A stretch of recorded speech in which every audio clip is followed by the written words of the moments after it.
ಈಗ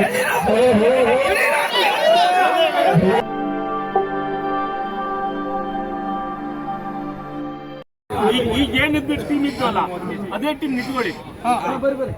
ಯಾವ್ದಕ್ಕೂ ಇದಕ್ಕಲ್ಲ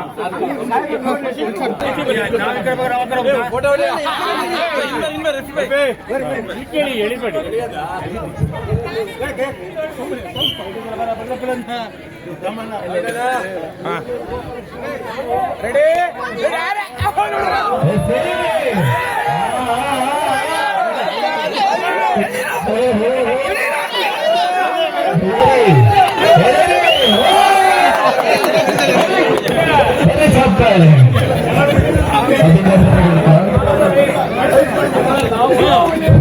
ಮಾನ್ಯ ಶಾಸಕರು ಈ ಒಂದು ಕಾರ್ಯಕ್ರಮಕ್ಕೆ ಆಗಮಿಸಿದ್ದಾರೆ. ಅವರಿಗೂ ಸಹ ನಮ್ಮ ಕಡೆಯಿಂದ ಸ್ವಾಗತವನ್ನು ಕೋರ್ತಾ ಇದ್ದೇನೆ.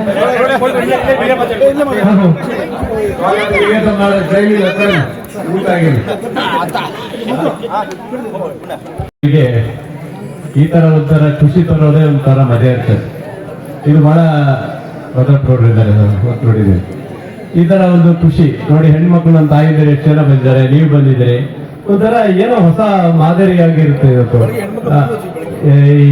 ಎತ್ತು ಓಡಿಸೋದು, ಕಬಡ್ಡಿ, ಕ್ರಿಕೆಟ್, ಕೋಲಾಟ ಇವೆಲ್ಲ ಜೊತೆಗೆ ಹಗ್ಗ ಜಗಾಟವನ್ನು ಮಾಡಿದ್ದೀರಿ. ನನಗೆ ಬೆಳಿಗ್ಗೆ ಬರ್ಲಿಕ್ಕೆ ಹೇಳಿದ್ರು, ನಮ್ಮ ದೇವರ ಇವತ್ತಿನ ಒಂದು ಸಾಂಸ್ಕೃತಿಕ ವೇದಿಕೆ ಶಿವಮೊಗ್ಗದಲ್ಲಿತ್ತು. ಅದು ಹೋಗಿ ಮುಗಿಸ್ಕೊಂಡು ಸೀದಾ ಇಲ್ಲಿಗೆ ಬಂದಿದ್ದೀನಿ. ಊಟನೂ ಆಗಿಲ್ಲ, ಬರ್ತೀನಿ ಅಂತ ಹೇಳಿದ್ದೆ, ಆದ್ರೂ ಬಂದೇ ಬರ್ತೀನಿ ಅಂತ ಹೇಳಿದ್ದೆ. ಶ್ವೇತಾ ಬಂಡಿಯವರಿಗೆಲ್ಲ ಹೇಳಿದ್ದೆ ಹೋಗಿ ಬರ್ರಿ ಅಂತ ಹೇಳಿದ್ರು. ಖಂಡಿತ ಖುಷಿ ಆಯ್ತು ಇವತ್ತು. ಏನೇ ಇರಲಿ, ಇಂಥ ಆಟಗಳು ನಮ್ಮ ಗ್ರಾಮೀಣ ಭಾಗದ ಜನರಿಗೆ ಖುಷಿ ತರ್ತದೆ. ಆ ಥರ ಒಂದು ಸಂತೋಷದ ಆಟವನ್ನು ಇವತ್ತು ಇಲ್ಲಿ ಮಾಡಿದ್ದೀರಿ. ನಿಮ್ಮ ಸಂಘಟಕರಿಗೆ ಮತ್ತೊಮ್ಮೆ ಜೋರ್ ಚಪ್ಪಳೆ ಎಲ್ಲರೂ ಕೊಡಿ.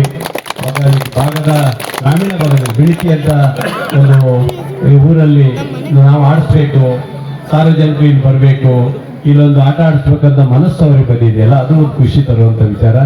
ಏನೇ ಇರಲಿ, ಆ ಊರಿಗೊಂದು ಹೆಸರು ಬರಬೇಕಾದ್ರೆ ಏನಾದ್ರು ಒಂದು ಮಾಡಿಸ್ಬೇಕು. ಒಂದು ಕಬಡ್ಡಿನೋ, ಕ್ರಿಕೆಟು ಅಥವಾ ಈ ತರ ಹಗ್ಗ ಜಗ್ಗಾಟ ಈ ತರ ಮಾಡಿದಾಗ ಬಿಳಿಕಿ ಅಂತ ಒಂದು ಊರು ಕಾಡು ಒಳಗಡೆ ಇದೆ ಅಂತ ಹೇಳಿ ತಿಳ್ಕೊಂಡು ಜನರಿಗೆ ಗೊತ್ತಾಗುತ್ತೆ. ಹಾಗಾಗಿ ಸ್ನೇಹಿತರೆ, ಬಹಳ ವರ್ಷದಿಂದ ಬಿಳಿಕಿಗೆ ರಸ್ತೆ ಬೇಕು ಅಂತ ಹೇಳಿದ್ರೆ ಕೊಟ್ಟಿದ್ದೀನಿ. ಅದು ಮುಂದುವರೆದ ಭಾಗವಾಗಿ ಆಮೇಲೆ ಕೊಡ್ತಾ ಬರ್ತೇನೆ. ಈಗ ಎಷ್ಟಾಗುತ್ತೆ ಬಹುಶಃ ಶಾಲೆ ದಾಡ್ಸಕ್ಕೆ ವ್ಯವಸ್ಥೆ ಮಾಡ್ತೀನಿ, ಅಷ್ಟು ಕಾರ್ ರಸ್ತೆ ಮಾಡ್ಕೊಡ್ತೇನೆ ಅಂತ ಈಗಾಗಲೇ ಹೋಗಿದೆ. ಶುರು ಮಾಡ್ತೀನಿ. ಹಾಗೆ ಬಸ್ ಸ್ಟ್ಯಾಂಡ್ ಬೇಕು ಅಂತ ಕೇಳಿದ್ರಿ, ಬಸ್ ಸ್ಟ್ಯಾಂಡ್ ಕೊಟ್ಟಿದ್ದೀನಿ, ಅದನ್ನು ಉದ್ಘಾಟನೆ ಮಾಡೋಣ. ಹಾಗಾಗಿ ಇಲ್ಲಿಯ ಸಮಸ್ಯೆಗಳು ಏನೇನಿದೆ ಅದನ್ನೆಲ್ಲ ನಾನು ಖಂಡಿತವಾಗಿ ಒಂದೊಂದೇ ಮಾಡ್ಕೊಡೋ ಜವಾಬ್ದಾರಿ ನಂದಿದೆ. ಶಾಲೆಗೆ ಏನಾದ್ರು ಕೇಳಿದ್ರು ಅಂತ ಕಾಣ್ತದೇನು ಹೇಳಿ, ಈ ವರ್ಷ ಕೊಟ್ಟಿದ್ದೀವಿ. ಅಂಗನವಾಡಿ ಎಲ್ಲ ಕೊಟ್ಟಿದ್ದೀವಿ. ನೀವೇನೇನು ಕೇಳಿದ್ರೆ ಎಲ್ಲ ಒಬ್ಬೊಬ್ಬರು ಎಲ್ಲ ಕೊಟ್ಟಿದ್ದೀವಿ.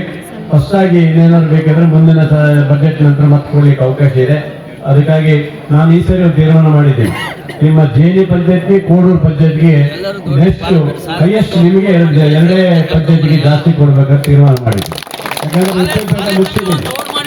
ಯಾಕಂದ್ರೆ ರಿಪ್ಪನ್ಪೇಟೆಗೆ ಎಲ್ಲ ವರ್ಕು ಮುಗಿಸಿದ್ದೀನಿ. ಅವ್ರಿಗೇನು ಕೊಡೋ ಪ್ರಶ್ನೆ ಇಲ್ಲ.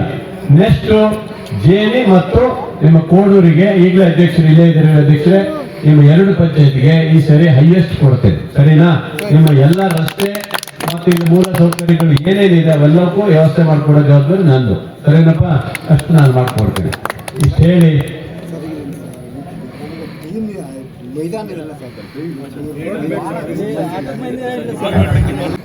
ನೋಡ, ಒಂದ್ ಎಕರೆ ಎಲ್ಲರೂ ಮಾಡ್ಸೋಣ ನೋಡೋಣ, ಹೇಳ್ತೀನಿ. ಜಾಗ ನೋಡ್ಕೊಳ್ಳಿ, ಹೇಳ್ತೀನಿ ನೋಡಿದ್ರೆ ಆಯ್ತಾ?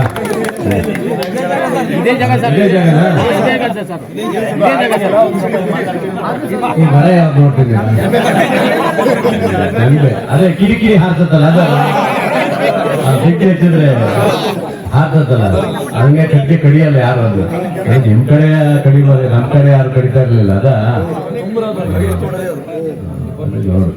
ನೋಡೋಣ, ಇದೇ ಜಾಗ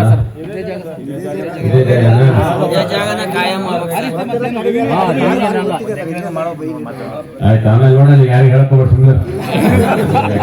ಸರಿನಪ್ಪ, ಆಯ್ತು, ಒಳ್ಳೇದಾಗಿ. ಎಲ್ಲ ಸಿಂಗಿಲ್ಲ ಪುಣ್ಯಾತ್ ಇವನು ಯಾರು ಕರ್ಕೊಂಡಿಲ್ಲಲ್ಲ, ಕರ್ಕೊಂಡಿದ್ರೆ ಅವನಿಗೆ ಯಾರು ಬಿಸಾಕಿ ಅತ್ತಾಗೆ ಫಸ್ಟ್ ಟೈಮ್ ತಗೊಂಡು ಹೋಗ್ತಿದ್ದ. ಯಾಕಂದ್ರೆ ಅವ್ನು 5 ಜನ ಹೇಳಿದಾಗ ಎಳಿತಾನ, ನಮ್ಮ ಹತ್ರ ಆಗತ್ತ ಎಳಿಯಕ್ಕೆ ಕಷ್ಟ. ಅವ್ರು ರಜಪೂತ್ರು ಸಿಂಗ್ ಅಂದ್ರೆ ಹಂಗೆ, ಅವರು ಭಾರಿ ಶಕ್ತಿಶಾಲಿ ಅಂತ ಹೇಳ್ತಾರೆ, ಹಂಗೆ ಅವರು ತೀರ್ಪುಗಾರ ಹಾಕಿದ್ದಾರೆ. ಮತ್ತೆ ಒಬ್ರು ತೀರ್ಪುಗಾರರು ನಮ್ಮ ಚಂದ್ರು ಅವರು ಇದ್ದಾರೆ. ಆಗ್ಲಿ, ಬಹಳ ಖುಷಿ ಆಯ್ತು ನನಗೆ. ಬೆಳಿಗ್ಗೆನೆ ಬಂದ್ರೆ ಇನ್ನೊಂದು ಸ್ವಲ್ಪ 1 ಗಂಟೆ ನೋಡ್ತಿದ್ದೆ, ಏನ್ ಮಾಡಕ್ಕಾಗಲ್ಲ.